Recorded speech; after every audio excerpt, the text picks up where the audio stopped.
வாழ்க வையகம், வாழ்க வையகம், வாழ்க வளமுடன். குரு வாழ்க, குருவே துணை.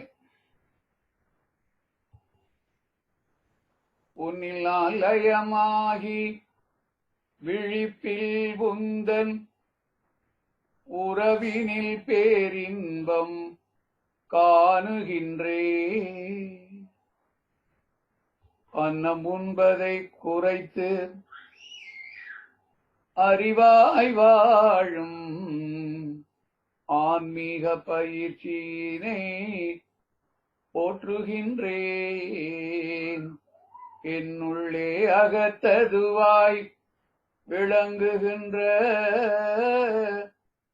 ஏற்றமிகு பேரறிவு அவ்வப்போது மின்னலது போல் காட்டும் வழிமதித்தே மிகச் சிறந்த தொண்டேற்று நிறைவாய் உள்ளே. வாழ்க வளமுடன். நம் அனைவருக்கும் குருவாய் வந்து நம்முள்ளே அறிவாய் நிறைந்து நின்று நம்மை வழி நடத்தி கொண்டிருக்கும் ஆசான் அருள் தந்தை அவர்களை வணங்கி, திருப்பூர் வாவிப்பாளையம் ஜூம் மீட்டின் மூலமாக தங்களை இணைத்துக் கொண்டுள்ள இருவார் அறிஞர் பெருமக்களாகிய உங்கள் அனைவருக்கும் மாலை வணக்கத்தினையும் வாழ்த்தினையும் தெரிவித்துக் கொண்டு நாம இன்றைய சிந்தனையை துவங்கலாம். அம்மா சொன்ன மாதிரி இது ஒரு இன்றையிலிருந்து ஒரு பயிற்சி பற்றியாக நம்ம தொடர்ந்து எவ்வளவு முடியுமோ அவ்வளவு பார்க்க போறோம். ஞானமும் வாழ்வும். அப்ப நம்ம இந்த சிந்தனை எல்லாம் எதற்காக அப்படின்னு சொன்னா, வாழ்க்கையில் துன்பமில்லாமல் வாழணும், வாழ்வின் நோக்கத்துக்கு ஒத்த முறையில் வாழணும், வாழும் காலத்திலேயே வாழ்வாங்கு வாழணும், வாழ்வை தெரிந்து முறையாக வாழணும். ஐயத்துள் வாழ்வாங்கு வாழ்வார் வான்முறையும் தெய்வத்துள் வைக்கப்படும். அப்போ ஐயப்படாது அகத்து அது உணர்வானை தெய்வத்தோடு ஒப்பக்கொள்ளல். தன் உயிர் தான் ஆறப்பெற்றானை மண்ணுயிர் எல்லாம் தொழும். பிறப்பெனும் பேதமை நீங்கிட சிறப்பெனும் செம்பொருள் காண்பது அறிவு. அப்போ அறிவு நிலையிலே 6ஆம் நிலையில் வாழ்பவன் மனிதன். உடல் இயக்கம், உயிர் இயக்கம் இரண்டும் இணைந்த ஒரு சிறப்பு இயக்கம்தான் ஜீவன் எனப்படுகிறது. அந்த உடலுக்குள்ளாக உயிர் சுழன்று இயங்கும் போது உயிரின் சிறப்பு ஆற்றலாக புலன்கள் மூலம் உயிர் படர்ந்து புலன்கள் மூலம் போய் அந்த எழுதுகிற விளைவுகள் இருக்கே, அதுதான் உணர்ச்சிகள். அந்த உணர்ச்சிகளை அனுபவம் செய்து துய்த்து உயிரானது பெறுகின்ற உண்மை நிலை தெளிவுதான் அறிவு.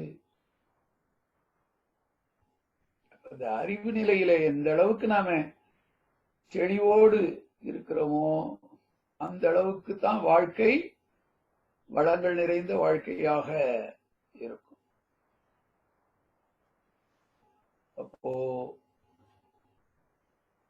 வாழ்க்கை பற்றிய உண்மைகள் தெரியணும்.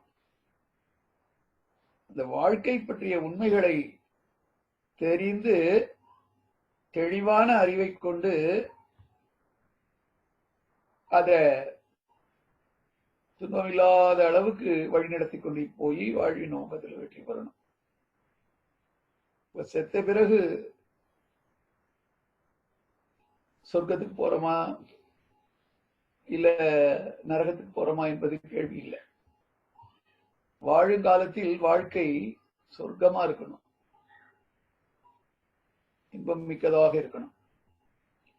உணர்ந்தவர்கள் எல்லாம் அப்படித்தான் சொல்றாங்க. அப்போ ஞானம் என்பது என்ன அப்படின்னு தெரிஞ்சு, வாழ்க்கை என்பது, வாழ்வு என்பது என்ன, ஒரு ஜீவனுடைய பிறப்புக்கும் இறப்புக்கும் இடைப்பட்ட காலத்தில் நடைபெறுகிற ஒரு தொடர் இயக்கம், அதனால் பெறுகிற அனுபவங்கள், இதெல்லாம் சேர்ந்ததுதான் வாழ்வு, வாழ்க்கை என்று சொல்லுகிறோம். உதாரணமா பாத்தீங்கன்னா, மகாத்மா காந்தி கிட்ட ஒரு முறை கேட்டாங்க, நீங்க இந்த நாட்டு மக்களுக்கு ஏதாவது சொல்ல விரும்புகிறீர்களா, நீங்க சொல்ல விரும்புகிற செய்தி என்ன அப்படின்னு கேட்டப்போ அவர் சொன்னாரு, நான் எதையும் சொல்ல விரும்பவில்லை, என்னுடைய வாழ்க்கைதான் நான் மக்களுக்கு சொல்லுகிற செய்தி. My life is my message.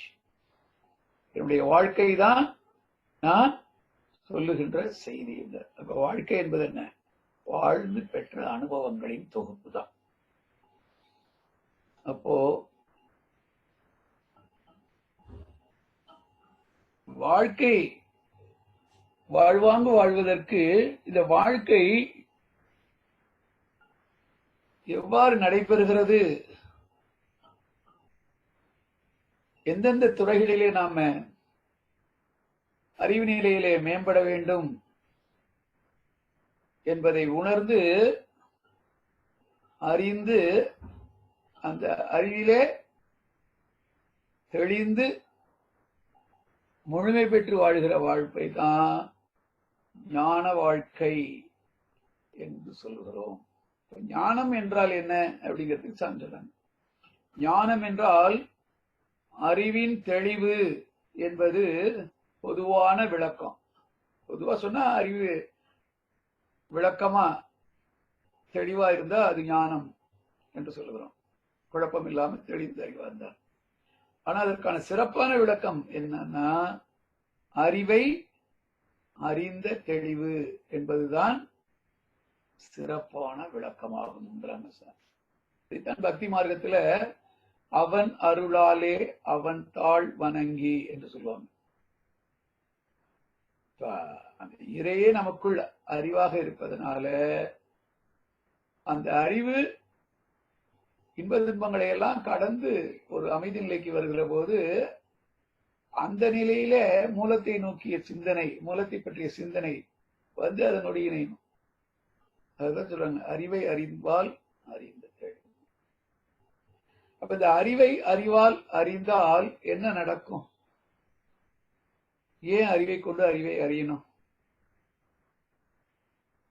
என்றால், ஆதியனும் பரம்பொருள் மெய், அது எழுச்சி பெற்று அணுவென்ற உயிராகி அணுக்கள் கூடி மோதி இணைந்து இயங்குகின்ற நிலைமைக்கேற்ப மூலகங்கள் பலவாகி அவை இணைந்து எதிர்த்த அண்டகோடிகளாய் மற்றும் பிறப்பிறப்படை உணர்தல் இயக்கமாகி நீதி நெறி உணர் மாந்தராகி வாழும் நிலை உணர்ந்து வாழ்க்கையை இன்பமா வாழணும். அதற்கு என்ன செய்தால் வாழலாம்? அதை செய்வதற்கு நமக்கு என்னெல்லாம் தகுதிகள், எதிலெல்லாம் நம்ம மேம்படுத்திக் கொள்ளணும், இவற்றையெல்லாம் நம்ம பார்க்கணும். இப்போ சாமி சொல்றாங்க, மனித வாழ்க்கை என்பதே இயற்கை விதி, சமுதாய அமைப்பு, இன்ப துன்ப உணர்ச்சிகள் ஆகிய 3 கோண இணைப்பிலேயே நடைபெறுகிறது மனித வாழ்வு. மனித வாழ்வுனாலே ஒண்ணு இயற்கை விதி, இன்னொன்று சமுதாய அமைப்பு, மூன்றாவது இந்த மனிதனுடைய இன்ப துன்ப உணர்ச்சிகள். ஏன்னா மனிதன் என்று சொன்னாலே இந்த மனம்தான். மன அனுபவங்கள் இன்ப துன்ப அமைதி பேரின்பத்தை உணர்வதுதான். அப்போ இந்த 3 விஷயங்களை பற்றி நாம எந்த அளவுக்கு விளங்கிக் கொள்கிறோமோ அந்த விளங்கிய அளவே வாழ்க்கை அனுபவங்கள் இருக்கும். அவ்வாறு விளங்கிக் கொண்டு அறிவை உயர்த்தி முழுமை பெறுவதுதான் ஞான வாழ்க்கை. அப்போ ஞானம் என்பது வாழ்க்கை விளக்கு ஆகும் என்று சொல்றாங்க. தகுதியுடையவர்கள் ஞானம் பெற்று வாழ்தல் வேண்டும். அது இயலாதோர் ஞானிகளின் வழியை பின்பற்றி வாழ வேண்டும். இப்ப நம்ம ஞானியர் வழியை பின்பற்றி வாழ்கிறோம். எதற்குன்னா ஞானம் பெற்று வாழ்வதற்கு. எடுத்த உடனே நம்ம அந்த ஒரு தெளிந்த நிலைக்கு வர முடியாது. ஏன் அப்படின்னு சொன்னா விலங்கில் இருந்துதான் இறைநிலையே தன்மாற்றம் பெற்று அந்த பேரறிவாக இறைநிலையே தன்மாற்றம் பெற்று பல நிலைகளில நம்ம ஏற்கனவே பார்த்தோம். இது மிருகத்தின் கால்வழிய சந்தர்ப்பத்தால் மிகச்சிறிய மாறுதலை பெற்று முன்னம் ஒரு மனிதன் வந்தான் 60 லட்சம் தலைமுறைக்கு முன்னாடி. அவனுடைய வித்து பெருக்கம் தான் இந்த உலக மக்கள். அப்படி தொடர்ந்து வர்றோம். அப்போ 2 விஷயம் இருக்கு. இந்த மனிதன் கருத்துடராக தொடர்ந்து 60 லட்சம் பிறவிகள் எடுத்து வந்திருக்கிறான். வித்தின் மூலமாகத்தான் இந்த பிறப்பு என்பது வந்தது. தந்தையிட ஒரு கழிவை தாயார் ஏற்று தன் கழிவை அதனோடு சேர்த்து சேர்த்து மிக புனிதம் எனும் இந்த உடலை ஈந்தாள். அப்போ வித்தின் வழியாக பிறப்பு வந்தது. கருத்தொடராகவும் அந்த பிறப்பு வருது. அப்போ சாமி சொல்றாங்க வித்தின் தரம் என்பதை வைத்து பார்க்கிற போது அடிப்படையில் விலங்கின் தன்மை தான் அதிகமா அங்க இருக்கு. இதை தரம் மாற்றம் செய்யணும். அடுத்தது கருமைய பதிவு என்று பார்க்கிற போது ஆதியிலிருந்து தொடர்ந்து வந்த அத்தனை அனுபவங்களும் அந்த ஒரு உயிரிலிருந்து அப்படியே அந்த விண்ணென்ற உயிர் அதுல பதிவான பதிவுகள் எல்லாமே அப்படியே தொடர்ந்து வருது. அதுல கடைசியாக நாம இப்ப இருக்கிற நாம ஒரு 140 வருஷம் முன்னால அந்த 7 தலைமுறை என்று அதை சொல்லுவாங்க. அதுல பெற்ற அனுபவங்கள் எல்லாம் நமக்கு கருமைய பதிவாக வந்திருக்கு. பதிவுகள் என்று சொல்லும் போது அந்த 3 அடுக்கு வினைப்பதிவை பற்றி சாமி ஒரு விளக்கம் சொல்றாங்க. ஒரு உடல் எடுத்து அந்த உடலால் செய்த செயலின் விளைவை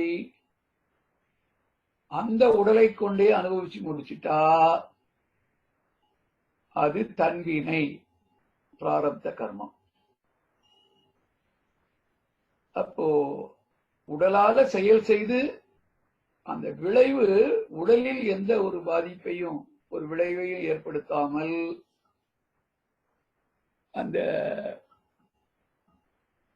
உடல் 7 தாதுக்களால் ஆக்கப்பட்டிருப்பாங்க. அந்த 7வது தாது ஆகிய ஏன்னா ஒன்றிலிருந்து ஒன்று ரசம் ரத்தம் இப்படி பிரிஞ்சு பிரிஞ்சு வருது.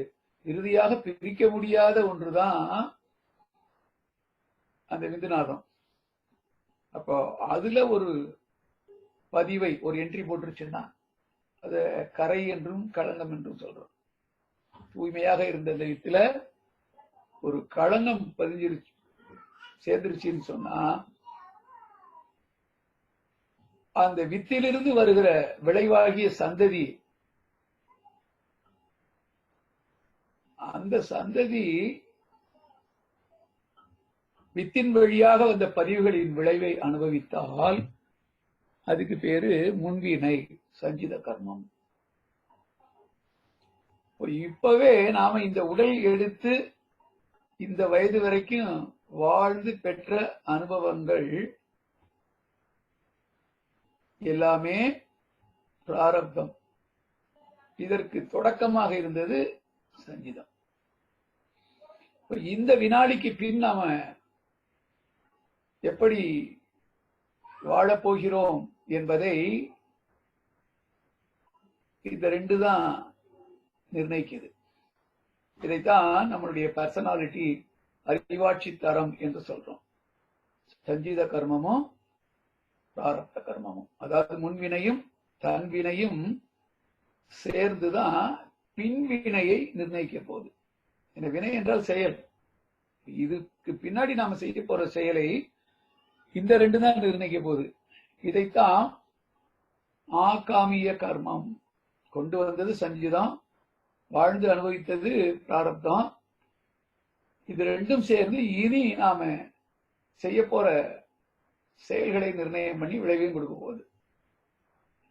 இதை ஆகாமியம், ஆன்மாவுக்கு இச்சை ஊட்டி செயல் செய்ய தூண்டுகிற பதிவுகள். அப்போ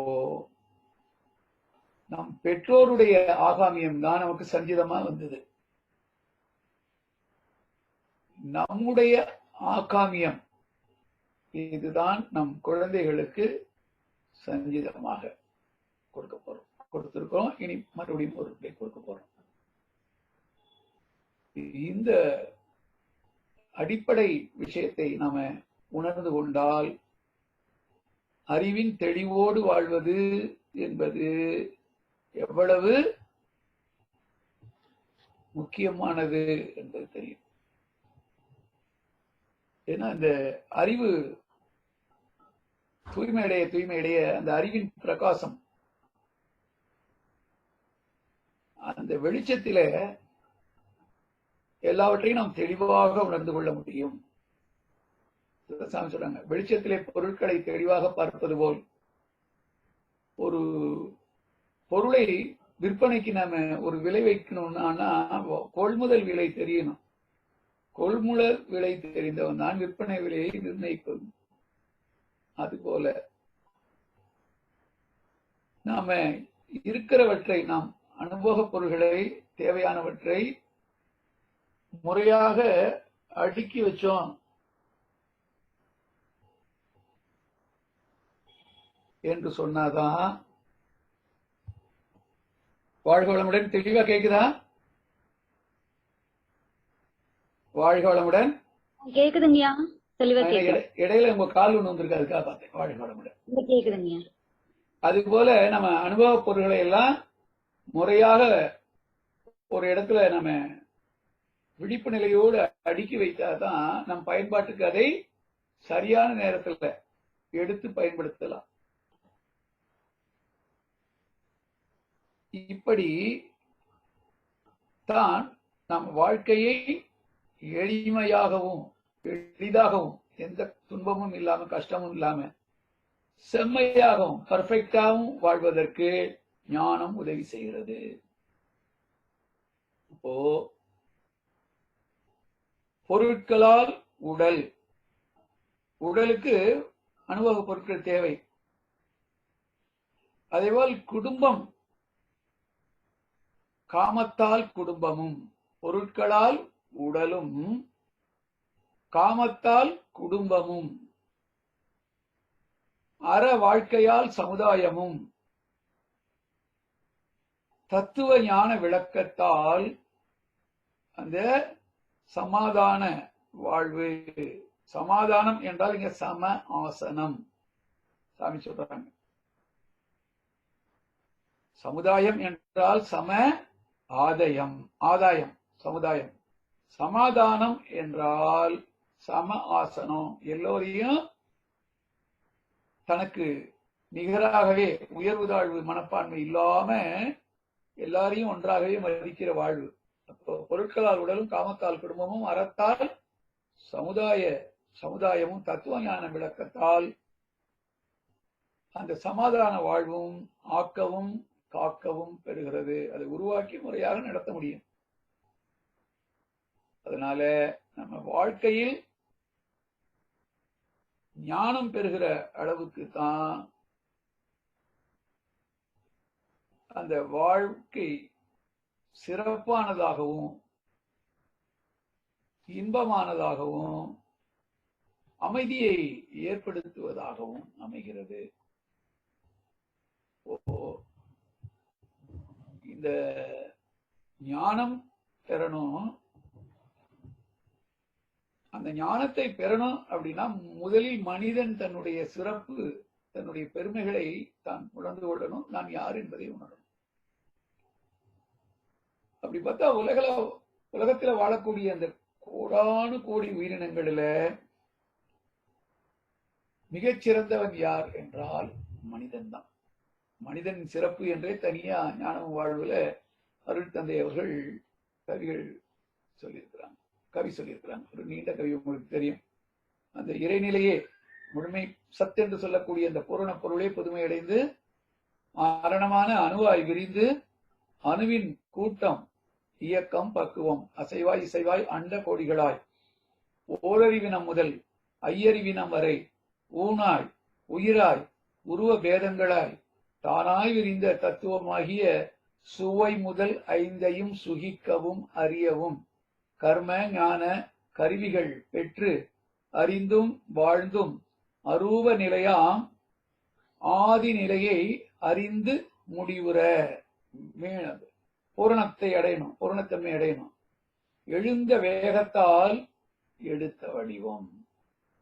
எங்கே எழுந்தது வேகம்? அந்த ஆதி நிலை, அதனுடைய தன்னிருக்கம், நுண்ணறிவு, அந்த தன்னையே இறுக்கிக் கொண்ட அந்த பேராற்றலும் பேரறிவுடைய அந்த ஆதி நிலை, அதனுடைய வேகத்தாலும் விவேகத்தாலும் தான் நம்ம வடிவம் எடுத்திருக்கிறோம்.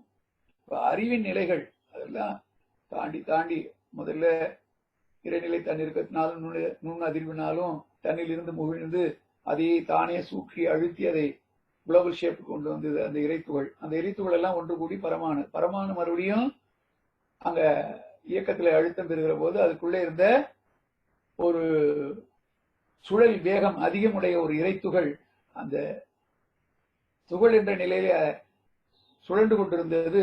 அலையாக, அது காந்த அலையாக அந்த கூட்டுக்குள்ளிருந்து வெளியில வந்து வெளியில இருக்க இறைவனுடைய அழுத்தத்தினாலே அங்கே தன்மாற்றம் பெற்று கரைந்து காந்தமா மாறுது. அப்போ அந்த இறைத்துகள் எண்ணிக்கை ஒரு அணுவில எவ்வளவு இருக்கோ அதுக்கு ஏற்றவாறுதான் அதனுடைய அந்த சுழற்சி வேகமும் விலக்கு விசையும் இருக்கும். எந்த ஒன்றும் சுழலும் போது அதுல இருந்து ஒரு விரிவலை வரும் இல்லையா, அது விலக்கி நிற்கும். அப்போ இங்கே அணுக்கள் குறைந்து குறைந்து மாற்றம் பெற்று போக போக அணுக்களுடைய விகிதாச்சாரம் குறைய குறைய குறைய அந்த இறைத்துகளுடைய எண்ணிக்கை குறைய குறைய இறைநிலையை சூழ்ந்து இருக்கிறதுனால தன்னை போல் இயங்கிக் கொண்டிருக்கிற மற்ற அணுக்களை அது நெருங்கி இயங்க சேர்ந்து கூட்டாக அடுத்தடுத்த நிலைக்கு மாறி பஞ்சபூதங்கள் வந்தது. பஞ்சபூதங்கள் ஒரு குறிப்பிட்ட விகிதாச்சாரத்தில் இணைகிற போது அண்டங்கள் கோள்களாக வந்தது. அதே பஞ்சபூதங்கள் ஒரு இறைநிலையுடைய இந்த ஹோலிஸ்டிக் ப்ரொபோர்ஷன் சொல்லுவாங்க, இறைநிலையை அமைத்த ஒரு புனிதமான கூட்டு. அந்த கூட்டின்படி இயங்கும் போது ஒன்றிலிருந்து வருகின்ற காந்தத்தை இன்னொன்று வறண்டு போக செய்ய அப்சர்வ் பண்ணாமலும் அந்த கூட்டுக்குள்ளேயே தனித்து விண்ணென்ற துகள் தனித்துகளாக இயங்கி அதிலிருந்து வருகின்ற அலை அந்த கூட்டாக வருகிற அந்த ஜீவகாந்த அலையோடு மோதி தனக்குள்ளே இருக்கிற அறிவு அதை பதிவு பண்ணுச்சுன்னா அப்பதான் உணர்ச்சி என்பது வந்தது. அது ஒரு புலனை கொண்டு உணர்கிற போது ஓரறிவு என்றும், 2 புலனை கொண்டு 2ன்னு 5 வரைக்கும் வந்தது. அதையும் தாண்டி தான் அமைத்த சட்டங்களை எல்லாம் சடுதியில் தானே சடன் சேஞ்சின்னு சொல்லுவாங்க, சடுதி மாற்றம், தானே அதையெல்லாம் மாற்றி அமைத்து ஒரு புதிய சட்டத்தை உருவாக்கி அது புலன்கிடந்த அறிவை கொண்ட 6வது மனிதனாக இறைநிலையே தன்மாற்றம் பெற்று வந்தது. அப்போ அறிவின் நிலைகள் 5க்கும் அப்பால் அறிவின் உயர்வாம் 6ஆம் நிலையில் வந்து பிறந்து வாழ்வதே மனிதன். இவன் மனிதன் என்பென்றாலே மனம் என்ற ஒன்றை உடையவன் என்பதனாலதான் இவன் சிந்திக்கிற ஆற்றல், மனதை கொண்டு சிந்திக்கிற ஆற்றல் பெற்றவன். அந்த சிந்தனை அறிவில மிகச்சிறப்பு விளக்குவனைத்தான் நாம் மனிதன் என்கிறோம். அந்த சிந்தனை எந்த அளவுக்கு உயர்ந்து சிறப்பு பெறுகிறதோ அப்பதான் நாம மனிதனாக ஏற்றுக்கொள்கிறோம். அதுவரைக்கும் மனிதனா என்ற ஒரு கேள்வி, மனிதனா இருக்க மாட்டேன் என்ற ஒரு கேள்வி, ஒரு பதில், இதெல்லாம் தான் வந்துட்டு இருக்கு. அப்ப யூகம் யுக்தி யோசனையோடு வேகம் நுட்பம் விளைவதற்குரிய அறிவின் நிலையே ஆறாம் நிலை. அப்போ எப்பொருள் எத்தன்மை தாயினும் அப்பொருள் மெய்ப்பொருள் காண்பது அறிவு. அந்த எல்லாவற்றிலும் இறையை காண்பது. இரண்டாவது யூகம் என்பது அனுமானம். ஒரு ஆறாவது அறிவுடைய சிறப்பே தான் அனுமான அறிவு. எந்த ஒன்றே ஒரு காரியத்தை செய்ய போனாலும் அந்த செயலின் விளைவு இப்படித்தான் இருக்கும் என்பதை கணிக்கக்கூடிய ஆற்றல் பெற்றவன் இந்த மனிதன். அப்போ கணித்து செயல்படக்கூடியவன், விளைவை முன்கூட்டியே கணிக்கிற அறிவு. அதான் யூகம், யுக்தி, யோசனையோடு தேகம், நுட்பம் விளைவதற்குரிய அறிவு நிலையே ஆறாம் நிலை. அவ்வித அறிவின் ஆட்சியே மனிதன். அப்போ மனிதன் தோன்றிய நாளிலிருந்து, மனிதகுலம் தோன்றிய நாளிலிருந்து இன்று வரை நடந்த அனைத்துமே அவன் அறிவால் உணரக்கூடிய ஒரு சிறப்பு மனிதனிடம் இருக்கு.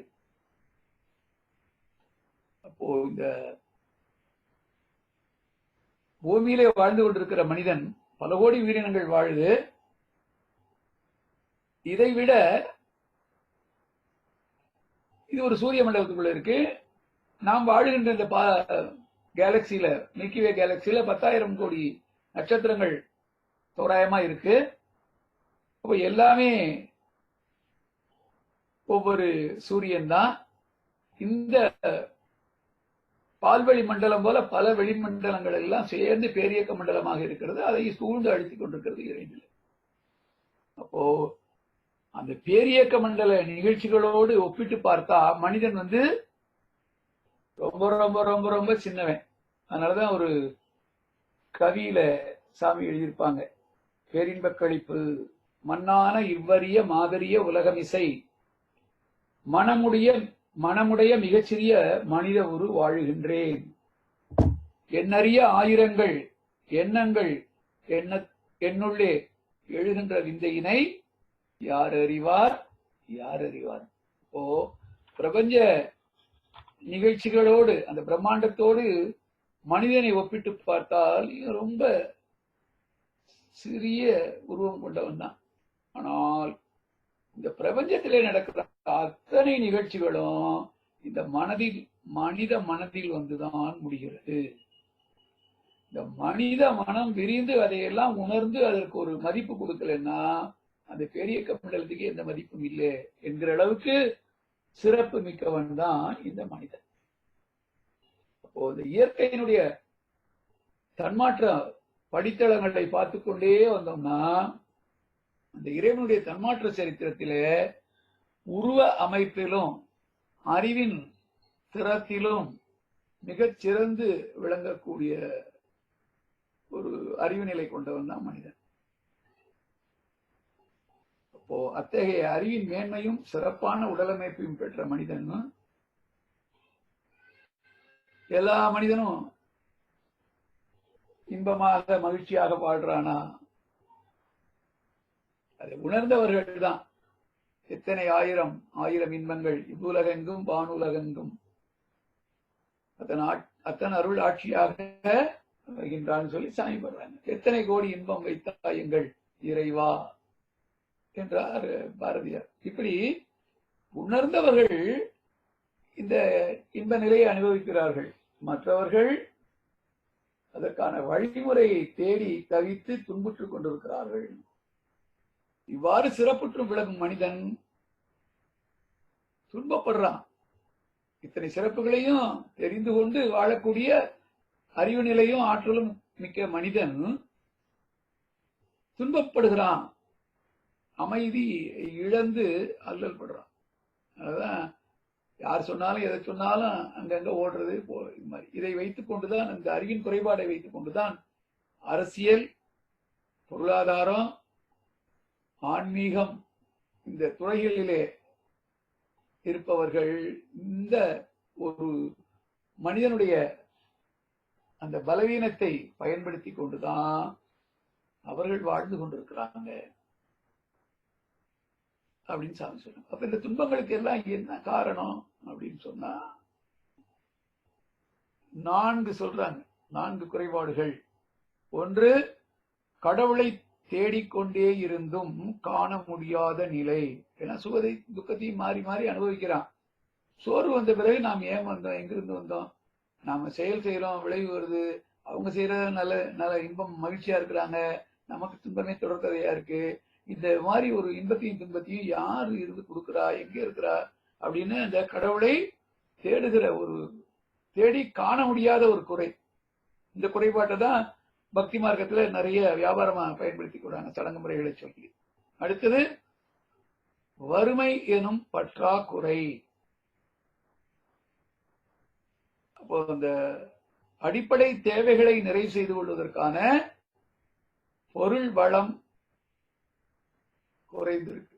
ஆனா அருள் தந்தை அவர்கள் என்ன சொல்றாங்கன்னா, இயற்கையில் எந்த குறையுமே இல்லை, எல்லா வளங்களையும் நிரப்பி வைத்துத்தான் இறை மனிதனையே உருவாக்கி இருக்கு அப்படின்னு சொல்றாங்க. அப்போ எத்தனை ஆயிரம் வளங்கள், எல்லா பல்லுயிரும் தோன்றதற்கு பரம் கருணையோடு உயிர்கள் தம்மை வெளியிட்டு உயிர்க்கு உயிராய் உள்நிறைந்து உணர்வாயும் அறிவாயும் உலகில் பல்லுயிரும் வாழ பயிர் வகைகளாய் நிறைந்த பரங்கருணையை நான் உணர்ந்தேன். பல்லுயிரும் இன்பமுற்று பல் வளங்களாய் நிறைந்தான் இறைவன். அப்போ இங்க இயற்கை எந்த ஒரு குறையும் வைக்கல, எல்லாருக்கும் வேண்டிய அளவுக்கு அபண்டன்ட்னு சொல்லுவாங்க, அளப்பரிய ஆற்றலை இந்த பிரபஞ்சத்துக்குள்ள நிரப்பி வைத்துக் கொண்டிருக்கிறது. ஆனால் வறுமை எங்கே இருக்குது அப்படின்னு சொன்னா, இந்த வளங்களை எடுத்து துய்ப்பதற்கும் அதை முதல்ல ஈட்டுவது, அதற்கப்புறம் ஞானம் வாழ்வுல பொருள் பற்றி சொல்லும் போது ஒரு இதுல சொல்றாங்க, பொருளை ஈட்டுவது என்பது ஒரு அறிவு நிலை. ஆனால் ஈட்டிய பொருளை முறையாக பயன்படுத்தி பாதுகாத்து வைக்கலன்னா ஈட்டுவதில் எந்த பெருமையும் இல்லைங்கிறாங்க. அப்போ பொருளை ஈட்டல், துய்த்தல், இடல், காத்தல் என்ற 4 சொல்றாங்க. பொருளை முறையாக காலத்தில் ஈட்டணும், அதை அடிப்படை தேவைகளை நிறைவு செய்து கொள்வதற்கு பயன்படுத்தி முறையாக துய்க்கணும், விரயம் பண்ண கூடாது. இடல், சமுதாயத்தில் வாழ்ந்து கொண்டிருக்கோம், சமுதாய வளங்களை கொண்டுதான் எடுத்துக்கிட்டு தான் சமுதாயத்தை கூட்டுறதான் வாழ்றோம். ஒரு பிடி உணவிலே உலக ஒற்றுமையை கண்டிடு, உழைப்பால் உலகுக்கு பதில் தந்திடுங்கிறாங்க. அப்போ மற்றவர்களுக்கும் நம்மை சுற்றி இருப்பவர்கள் துன்பப்பட்ட நம்ம மகிழ்ச்சியை அனுபவிக்க முடியாது. ஏன்னா சமுதாயம் சம ஆதாயம் ஏற்கனவே பார்த்தோம். அப்போ மற்றவர்களுக்கும் அதை கொடுக்கணும். இரண்டாவது, நம்மால் பொருள் ஈட்ட முடியாத ஒரு வயதும் அந்த ஒரு நிலைமையும் வருகிற போது மற்றவர்களிடம் போயிட்டு கையேண்டி நிற்க கூடாது, தன்னிறைவாய் வாழ்வதற்கு. அப்போ பொருளை இந்த 4 செய்யணும். அதனால இதை உணர்ந்து கொள்ளணும், உணர்ந்து கொள்கிற அளவுக்கு தான் துன்பம் இல்லாமல் வாழலாம். அடுத்தது, செயலிலே விளைவாக தெய்வ ஒழு நமக்கு இருக்க பயனென்ன தவறிழைத்து பரமனை பின் வேண்டுவதால் என்று ஒரு கவியில சாமி சொல்றாங்க. தப்பு கணக்கிட்டு தான் ஒன்று எதிர்பார்த்தார் ஒப்புமோ இயற்கை விதி, ஒழுங்கமைப்புக்கு ஏற்றபடி அப்போதே அளித்திடும் சரி விளைவு, எப்போதும் கவலையுற்று இடப்படுவார். அப்போ சினமும் கவலையும் வாழையை சீரழித்து நச்சாக்கும் உட்தீங்கிறாங்க. வாழ்க்கையை இன்பமா வாழ முடியாததற்கு ஒரு தடை நமக்குள்ளேயே இருக்கு. அந்த சினமும் கவலையும் 2 வேற இல்லை. நமக்கு பிடிக்காதது மற்றவர்கள் செய்தா அவர்கள் மேல் கோபம் வரும். நமக்கு பிடிக்காத விஷயம் நமக்குள்ளேயே இருந்து நம்ம எண்ணங்களா வந்து நம்மளை தொந்தரவு பண்ணும் போது வெளியிலையும் சொல்ல முடியாம வச்சுக்க முடியாம அது கவலையாக மாறிடும்.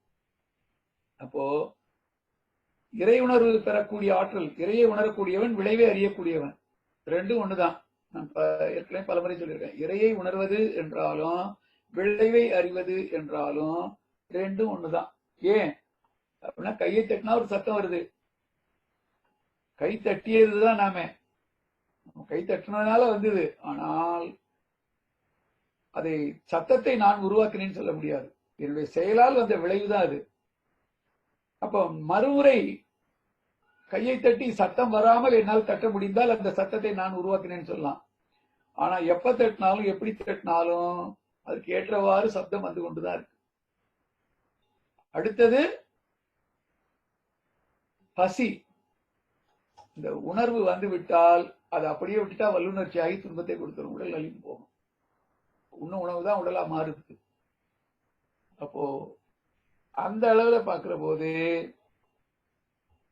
ஈசனே தானாக உணர்ந்த போதும் எழும் பசியை உணவால் தான் தீர்க்க வேண்டும். அவன் கடவுளின் அவதாரம் என்று சொல்லி மக்களை ஏமாத்தலாம். அவனுக்கு பசி வந்தா அவன் உணவை கொண்டுதான் அதை சமன் செய்து கொள்ளணும். அப்போ இன்பதுன்ப உணர்ச்சியிலே எல்லாருக்கும் ஒண்ணுதான் இருக்கு. அவன் எப்படி அவனை உயர்ந்தவன் என்று சொல்றான், எப்படி நம்புறோங்கிறதை நம்ம பார்க்கணும். அதே நேரத்துல இந்த உணவை அளவு முறையோடு சாப்பிட்டா ஆரோக்கியமா இருக்கலாம்.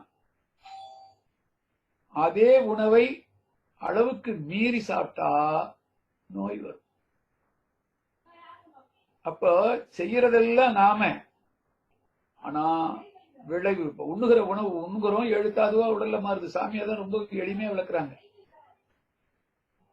அப்போ நாம் செயல் செய்தோம், செயலுக்கு ஏற்றவாறு ஒரு விளைவு எழுத்தாதுவாக அது மாறுது, இல்லைன்னா அது நோயா மாறுது. இதெல்லாம் யார் செய்யறா? அப்போ இந்த செயலுக்கு விளைவு என்பது இறை நீதி. அது எங்கேயும் இல்லை, நமக்குள் இருந்து கொண்டு அது விளைவை கொடுத்து கொண்டிருக்கிறது என்ற உண்மையை உணரணும். இதுதான் எங்கெங்கிருந்து உயிர் ஏதேது வேண்டிடினும் அங்கிருந்து இருந்து அருள் அருட்பெருஞ்சோதிக்கிறார். ஆண்டவன் சொல்லி நமக்கு எங்கேயோ இல்ல, ஆண்டு இல்ல, ஈண்டு அவன்.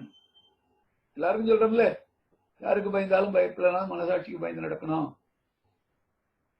நம்ம செய்யறதெல்லாம் எல்லாத்தையும் ஆடாத ஆட்டமெல்லாம் ஆடாத, எல்லாத்தையும் ஒருத்தர் பார்த்துக்கிட்டு இருக்கான், கண்டிப்பா ஒரு நாளைக்கு கூலி கொடுப்பான் என்று சொல்றோம்ல. அப்ப எங்கிருந்து கொடுக்கறான்? அகத்தின் அழகு முகத்தில் தெரியுது, செய்த செயலுக்கு விளைவு வருது உடனே. அப்போ எங்கேயோ இல்ல, அதைத்தான் தெய்வம் நின்று கொல்லும். நாங்க அப்பவே ஒரு விளைவை கொடுக்கணும். அந்த விளைவு நம்ம உடல் மன இயக்கத்துக்கு தொந்தரவு பண்ணாத வரைக்கும் அதை புரிஞ்சுக்காமையே இருக்கிறோம். அது நடுப்புற அங்க ஒரு விளைவை கொடுக்கிற போது, அதுல தடை வருகிற போதுதான் அதையே நம்ம உணர்கிறோம். ஏன்னா இயற்கை என்ற பேராற்றல் மனித உடலதனை எவ்வளவோ காலமாக ஏற்ற நுட்பத்தோடு பல லட்சம் தலைமுறைகளாக தன் வயிற்றினை வைத்து வடிவமைத்து அளித்து உள்ளது எனும் உண்மையினை மறந்து முயற்சியினை மனிதன் தன்முனைப்பில் ஆழ்த்தி இன்பத்தை மிகையாக எவ்வுறுப்பால் துய்த்து கெடுத்தாலும் பயிற்சி தரும் பாடம் போல் அவ்வுறுப்பின் வழியே பல நாட்கள் வருந்த நோய் விளையும். அது மாத்திரம் இல்ல, இயற்கை என்ற பேராட்டக்காரனுக்கு எல்லா சீவன்களுமே எடுத்தாடும் காய்கள்.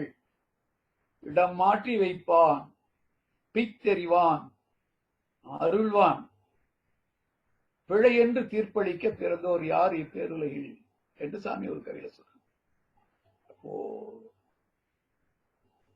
இயற்கை என்பது தனக்குள் இருந்த ஆற்றலை கொண்டு இந்த பேரியக்க மண்டல தோற்றங்கள் அனைத்தையும் தோற்றுவித்து அதை பராமரித்து பாதுகாத்து வழிநடத்தி மாற்றங்கள் செய்து கொண்டே இருக்கு. அதனுடைய ஒரு பகுதிதான் நாம் என்பதை உணர்ந்து நாம் செய்கிற செயலுக்கெல்லாம் விளைவு ஒன்று வரும். அது காலத்தால் மாறாத ஒன்று கொடுக்கிறது. நாம செயல் செய்யறோம், மனம் மாறிக்கொண்டே இருக்க, அனுபவங்களுக்கு ஏற்றவாறு. ஆனால் என்ன செய்தாலும் விளைவு மாறாத ஒன்றால் கொடுக்கப்படுகிறது. இதை உணர்ந்தால் நல்லது செய்யணும் அப்படிங்கிற எண்ணமும் வரும். செயலை செய்கிற போது விளைவை பற்றிய களிப்போ பயமோ வராது. இதுதான் கர்மயோகத்துல. ஒன்று விளைவறிந்த விழிப்பு நிலை, நன்றியுணர்வுன்னு சொல்றோம். அப்போ இந்த விளைவை அறியாமலோ அதை அறிந்தும் அலட்சியம் செய்தோ அவமதித்தோ செயலாற்றி அதன் பயனாக துன்பம் அனுபவிக்கும் ஒரு குறை இருக்க, இந்த குறை மனிதன்.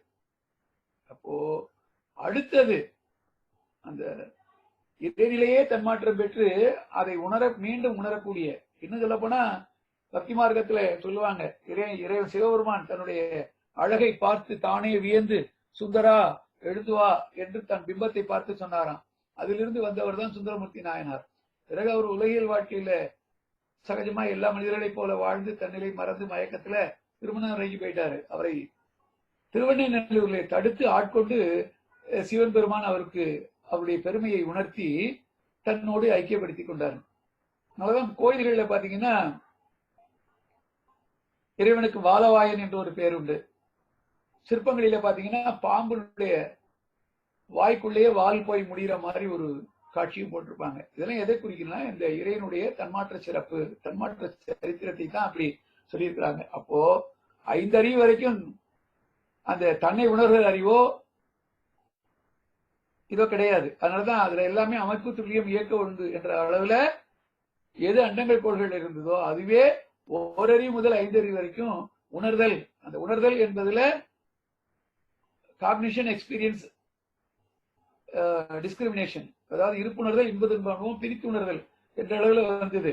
ஆனா அதையும் தாண்டி புலன்கடந்த அறிவாகிய 6வது அறிவு, சிறப்பான அறிவை பெற்றிருக்க மனிதன் தான் செல்ஃப் ரியலைசேஷன். அங்க அமைப்பு துல்லியம் இயக்க ஒழுங்கு அங்க அண்டங்கள் கோள்கள்ல உயிரற்ற பொருட்கள்ல, உயிருள்ளதுல என்ன சேர்ந்துச்சுன்னா அமைப்பு துல்லியம் இயக்க ஒழுங்கோடு அந்த உணர்தல்ல இருப்புணர்தல், இன்பது இன்பமும் பிரித்துணர்தல் இதெல்லாம் வந்தது.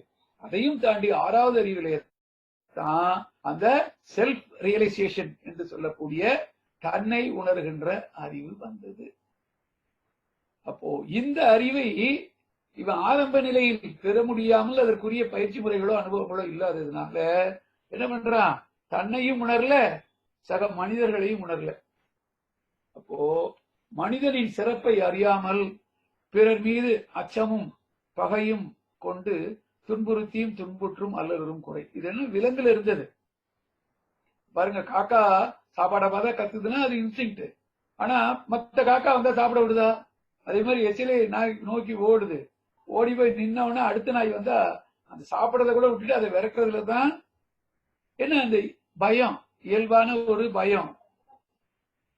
இந்த அச்சமும் பகை உணர்வும் விலங்குத்தன்மையிலிருந்து வெளிப்பட்டு மனிதன்கிட்ட வந்து உரிய பயிற்சிகளால் அதை அவன் மாற்றி அமைத்துக் கொள்ளாததுனால மனிதன் சிறப்பறியாமல் பிறர் மீது அச்சமும் பகையும் கொண்டு துன்புறுத்தியும் துன்புற்றும் அல்லலும் குறை.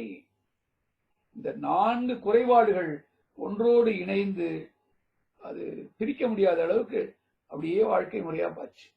அப்போ வாழ்க்கையில் நாம் பெறுகின்ற அனுபவங்கள், சிக்கலான அனுபவங்கள், அவற்றுக்குமே இந்த 4 தான் காரணமா இருக்குது. அதனால இதை எளிதில் இதிலிருந்து தீர்த்து விடுதலை பெற முடியல. அப்போ வாழ்க்கையின் சிறப்பு தெரியாமல், தன்னுடைய மேன்மை புரியாமல், வாழ்க்கையில் நலமிழந்து தான் வருந்தியும் பிறரை வருத்தியும் வாழ்கிறான். இந்த இடத்துல நல்லா பார்க்கணும். சமுதாயம் என்று சொல்லிட்டோம். அப்போ இவன் செய்கிற செயலால இவன் மற்றவரை வருத்துறான். அதே போல அவன் செய்கிற செயலாலே இவன் வருந்துறான். இதுல என்ன அப்படின்னு சொன்னா, இவனுடைய அறிவு குறைபாட்டினால இவன் செயல் செய்யறான், வருந்துறான். இவன் வருந்துறதுனால மெத்தவனை வருத்தப்படுத்துறான். சரி, இவனுக்கு ஏன் வருத்தம் வருது அப்படின்னு சொன்னா, மற்றவரை வருத்தப்படுத்துவதால இவனுக்கு வருது. அப்போ மிருக நிலையிலிருந்து வந்தவன் தெய்வ நிலைக்கு உயரணும். அப்போ இடையில் மனிதன் என்ற நிலையிலே முதல்ல வாழ கற்றுக்கணும், மனித அறிவோடு. அப்ப இது ரொம்ப கடினமானதா அப்படின்னா இல்லை என்றுதான் சாமி சொல்றேன். வாழ்க்கை என்பதே தெளிந்த அறிவோடு வாழ்கிற பொழுது ஒரு நீச்சல் தெரிஞ்சவன் வெள்ளத்தில் இறங்கி எதிர்நீச்சல் போடுவது போல, இந்த உண்மைகள் தெரியாமல் இருந்தால் அந்த அலையில் அகப்பட்ட துரும்பு போல வாழ்ந்து கொண்டிருப்பான். இப்போ துடுப்புகள் இல்லா படகு அலைகள் அடிக்கின்ற திசையெல்லாம் போகும். அப்போ அந்த தீமையை உணராத ஒரு வாழ்க்கையும் அப்படித்தான் இருக்குன்ற. ஒத்தும் உதவியும் வாழுகிற பண்புதான் மனிதனுடையது. பாதுகாப்பும் பராமரிப்பும் இறைநிலையின் தன்மை. அந்த இறைநிலை உணரக்கூடிய அந்த பின்னமாகிய இந்த தன்மை வெளிப்படுகிற போதுதான் அது முழுமையடையும் என்பதை இயல்பாக உணர்ந்து கொள்வதுதான் ஞானம். அந்த நிலையில் வருகிற பொழுது அவன் பிறரை, சமுதாயத்தை பாதுகாக்கவும் பராமரிக்கவும், ஏன்னா இயற்கையினுடைய ஒரு அங்கம் தான் மனிதன். இயற்கை என்று சொன்னாலே அதுல சுத்த வழியாகிய இறைநிலை, அதிலிருந்து தோன்றிய பஞ்சபூதங்கள், அண்டங்கள், கோள்கள், உயிரினங்கள், இந்த ஒட்டுமொத்தமா இந்த நான்கும் இணைந்ததுதான். அப்போ இது எப்படி உருவாச்சு? ஆதியின் அசைவே பரம அணு. அவை ஒவ்வொரு அளவில் கூட வேதம் கூறும் ஐம்பூதம். விண்முதல் மண் வரை வேறில்லை. ஒரு மலர் பாட்டு பாடுவதாக சொன்ன, என்னை கண்ணால் பார் மலராய் எனது அமைப்பு உணர அணு கூட்டை, முன்னம் பரமே அணுவாட்சி, மூலம் சிவமாம் பிரம்மம் அதே சுத்தவழி. அப்போ இந்த நான்குக்கும் இணைப்பு சரியா இருக்கணும். இயற்கைக்கும் எண்ணத்திற்கும், தனி மனிதனுக்கும் சமுதாயத்திற்கும், தன்னுடைய உடலுக்கும் உயிருக்கும் மனதுக்கும் அறிவுக்கும் இணைப்பு சரியா இருந்தா அப்படி வாழ்கிற வாழ்க்கையை தான் யோக வாழ்க்கை என்று சொல்லுகிறோம். அப்ப இந்த ஆன்மா தன்னுடைய பதிவில் நீங்கித்தான் உய்வதற்கு உடலை ஒரு கருவியாக அமைத்துக் கொண்டு வாழ்கிறது என்கிற உண்மை புரியணும். அப்படி இல்லைன்னா இந்த ஆன்மா உடலுக்கு அடிமையாகிடும். அந்த உடல் தான் தான் என்று நினைத்துவிடும். தன் பெருமை தெரியாது. அப்ப உடலாய் என்னை நினைத்த உணர்ச்சிகள் வருத்தின, அந்த வருத்தம் தான் வரும். அப்போ அதையெல்லாம் மாறி திருத்தம் பெற்றால் அந்த பாதுகாப்பு பராமரிப்பு ஒத்து உணர்ந்து வாழுகிற நிலை என்பது இயல்பா போயிடும். அந்த நிலை வருகிற பொழுது இவன் இயற்கை வளங்கள் எல்லாருக்கும் பொதுவானதுதான். சூரியன், சந்திரன், இயற்கையில எல்லா வளங்களும், காற்று எல்லாமே இயற்கையால் அத எதுவுமே செய்யல, அதை பக்குவப்படுத்தலாம், அவ்வளவுதான். இயற்கையால் வந்த அத்தனையுமே ஒரு உணவு சமைச்சு சாப்பிடுறோங்கிறமே என்ன, இயற்கையில் கிடைக்கிற அந்த பொருள்களை பக்குவப்படுத்துறான். நம்மளுடைய சிறப்பே, இந்த அறிவுடைய சிறப்பே அதான். விலங்கு வரைக்கும் அதுக்கு அதெல்லாம் தெரியாது. அதனால தனக்கு அந்த அடிப்படையான ஒரு தேவை, பசி என்ற உணர்ச்சி வருகிற போது அதற்கான தேவைகள் என்ன பண்ணும், தன் கைக்கும் வாய்க்கும் அடக்கமான ஒரு உயிரை முதல்ல பிடித்து வருத்தும், அதை கொல்லும், அதன் ஊனை திருடி உணவாய் கொள்ளும். அதன் மூலம் அந்த விலங்கினுடைய வாழ்க்கை சுதந்திரத்தை பறித்திடும். அப்ப உயிர் வருத்தல், உயிர்கொலை, ஊன் திருடுதல், பிற உயிரின் வாழும் சுதந்திரம் பறித்தல் என்பது விலங்கின் தன்மை. அப்போ அதிலிருந்து வித்தெடுத்து இவன் வந்ததுனால இயல்பாக அதுவே வெளிப்பட்டு கொண்டிருக்கிறது. அதனாலதான் போய் கோயில போய் வேண்டும் போது கூட பாருங்க என்ன பண்றான், எப்படியாவது என்ன காப்பாத்துக்கிறான். நான் ஒன்னும் செய்ய போறது இல்லை, இப்படியே தான் இருப்பேன், ஆனா நீ எப்படியாவது காப்பாற்றணும். இந்த எப்படியாவது வாழ்வது என்பது விலங்கின தன்மை. நல்லா புரிஞ்சுக்கணும். இப்ப ஆஸ்பத்திரியில கூட்டம் நிறைய இருக்கு. நம்ம வாழ்கின்ற ஊர்லயே நம்ம அறிவுக்கு வயதுக்கு ஏற்ற அனுபவத்துல பார்க்கலாம். முதல்ல எத்தனை ஹாஸ்பிட்டல், எத்தனை டாக்டர் இருந்தாங்க, எத்தனை ஹாஸ்பிட்டல் இருந்தது, இன்னைக்கு எத்தனை பாலினி கிளினிக், எவ்வளவு கூட்டங்கள் இருக்கு. அப்போ ஆஸ்பத்திரி எல்லாம் கூட்டம் ரொம்ப வழியுது அப்படின்னு சொன்னா மக்களுக்கு எல்லாம் அந்த ஆரோக்கியத்தை பற்றி, உடலை பற்றிய ஒரு சிந்தனையும் ஆரோக்கியத்தை பற்றிய ஒரு தெளிவும் வந்துருச்சு அப்படின்னு சந்தோஷப்பட முடியுமா? அதே போலதான் கோயில்கள்ல கூட்டம் நிறைய கூடுதுன்னா மக்களுக்கு குழப்பமும் பயமும் அதிகமாயிடுச்சு. இந்த நிலை மாறணும் அப்படின்னு சொன்னா தன்னை உணரணும். உணர்ந்த நிலையிலே கொடுக்க ஆரம்பிக்கணும். தன்னிடத்தை உள்ளதை ரொம்ப பேர் அது கொடுத்தா குறைஞ்சிரும் நினைக்கிறாங்க. நாம் எதை பெற்று வாழ்ந்தால் நிம்மதியாக வாழ்வோம் என்று நினைக்கிறோமோ அதை முதலில் கொடுக்கணும். அதனால்தான் நம்ம முன்னோர்கள் சிம்பிளா ஒரு வார்த்தை சொன்னாங்க, இறக்கிற கிணறு தான் ஊறும் என்று. இருப்பதை கையில பத்திரமா மூடி வச்சிருக்கிறோம் நம்மளுதுன்னு சொல்லி, இதை முதலில் இழக்க தயாராக இருந்ததால் புதிதாக ஒன்று வருவதை வாங்க முடியும். இந்த நிலை தெரியாமல் வாழ்கிறவர்களை எல்லாம் சாமி சொல்லுவாங்க பஸ் ஸ்டாண்டு பைத்தியம். ஆரம்ப காலங்கள்ல சாமி எல்லா நிலைகளிலும் போய் பயிற்சி நடத்திருக்காங்கல்ல. எத்தனையோ அந்த பேருந்து நிலையங்கள்ல உட்கார்ற போது அந்த அனுபவம் பார்த்து சொல்றாங்க. இந்த பைத்தியம் என்ன பண்ணுன்னா அதுக்கு வேல்யூ தெரியாது. ஏன்னா கடந்த கால அனுபவத்தை மட்டும்தான் வைத்துக் கொண்டிருக்கும் பைத்தியம். நிகழ்காலமோ எதிர்காலத்தை பற்றிய சிந்தனை எல்லாம் இருக்காது. அப்படி கையில அங்க இருக்கிற உபயோகமற்ற பொருட்களை கையில தூக்கி வச்சுக்கிட்டு அதை பெருசா நினைச்சுக்கிட்டு வரும். இதை பார்த்து பரிதாபப்பட்டு யாராவது ஒரு பழம் கொடுக்க நினைச்சாங்கன்னா அந்த பழத்தை நீட்டுகிற போது அப்படி கொடுக்கறவங்கள பார்க்கும், தன் கையையும் பார்க்கும், அந்த பழத்தையும் பார்க்கும். ஆனா என்ன பண்ணும், இந்த கையில் இருப்பதை விட தயாராக இல்லாம என்ன பண்ணும், விடணும்னு தெரியாம கிடைப்பதை வாங்காமலே போயிடும். அதுபோல இந்த மனிதனுடைய சிறப்பு தெரிஞ்சா எதை நம்ம பெறணுமோ அதை பெறுவதற்கு விட வேண்டியதெல்லாம் விட்டுவிட்டால் தான் பெற வேண்டியது பெற முடியும்.